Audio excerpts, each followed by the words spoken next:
1888, two ranchers chasing stray cattle stumbled upon something extraordinary in the high plateaus of Colorado. As they peered into a canyon, they didn't just see empty cliffs. They discovered entire stone villages tucked beneath the rock overhangs. Imagine riding through the wilderness and suddenly finding multi-story homes, towers, and plazas abandoned for centuries. That accidental discovery led to one of the greatest archaeological revelations in the United States, the cliff dwellings of Mesa Verde. These breathtaking cliffside homes weren't built by some unknown civilization, but by the Ancestral Puebloans, often called the Anasazi.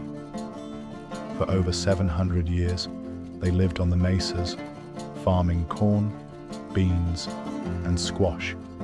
But sometime around the late 1100s, they began constructing entire villages inside the cliffs. Why cliffs? Archaeologists believe the location offered protection from enemies, shelter from harsh weather, and easier access to water sources. It was a brilliant adaptation to the rugged environment of the American Southwest. Mesa Verde wasn't just a few scattered homes, it was a thriving community.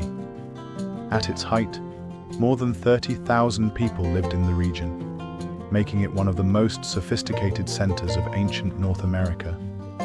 When you step into places like Cliff Palace, the largest dwelling, you're greeted by stone walls rising 4 stories high, connected by narrow passageways and plazas. Some structures even had up to 150 rooms. They didn't just build homes, they built kivas, circular subterranean chambers used for ceremonies, teaching, and community gatherings. Each kiva had a central fire pit, ventilation shafts, and a symbolic sipapu, representing the portal from which their ancestors emerged into this world. What's most impressive is that these people had no steel tools, no draft animals, and no wheels, yet they crafted perfectly shaped sandstone blocks and fitted them together with natural mortar. It's a reminder that ancient innovation doesn't always need modern technology. Life here wasn't easy, but it was vibrant. Families lived in tightly packed rooms, grinding corn with stone tools, weaving cotton and yucca fibers into clothing, and creating intricate pottery. Children would have grown up climbing ladders that connected levels of the dwellings, while women tended hearth fires and men farmed the mesa tops above.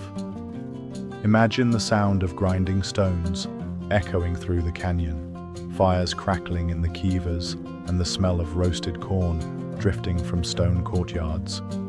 Even though life was demanding, there was a strong sense of community and tradition. Artifacts left behind, ornaments, baskets, and painted murals, reveal a society deeply spiritual, resourceful, and closely tied to nature. But here's the mystery. By the late 1200s, the cliff dwellings were abandoned. Families packed their belongings and walked away. Why? Archaeologists point to a combination of factors.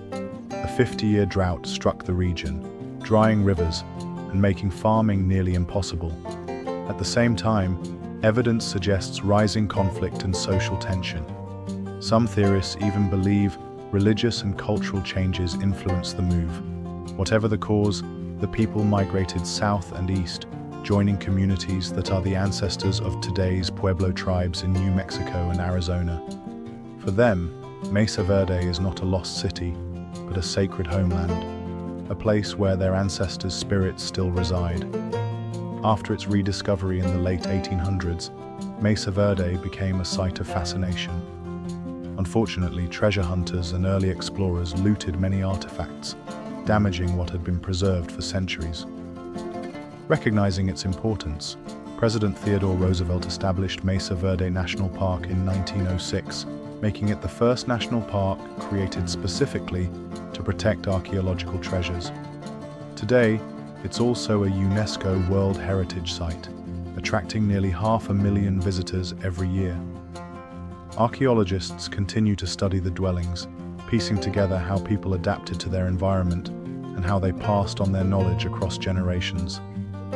Each excavation uncovers new details, a pot here, a tool there, that adds depth to the story of the ancestral Puebloans. Mesa Verde isn't just an ancient ruin, it's a mirror reflecting timeless human struggles. It reminds us of resilience in the face of climate change, the importance of community, and the fragility of civilizations. Think about it. Centuries before skyscrapers in New York or highways in Los Angeles, people here were already building multi-story complexes, managing resources, and adapting to environmental challenges. Their story asks us a powerful question. How will future generations judge the way we adapt to our own challenges today? From the silent stone walls of Cliff Palace to the hidden kivas carved into canyon shadows, Mesa Verde holds not just the story of an ancient people, but lessons still relevant to us. It's a reminder that even when a community vanishes, its wisdom endures in stone, spirit, and story.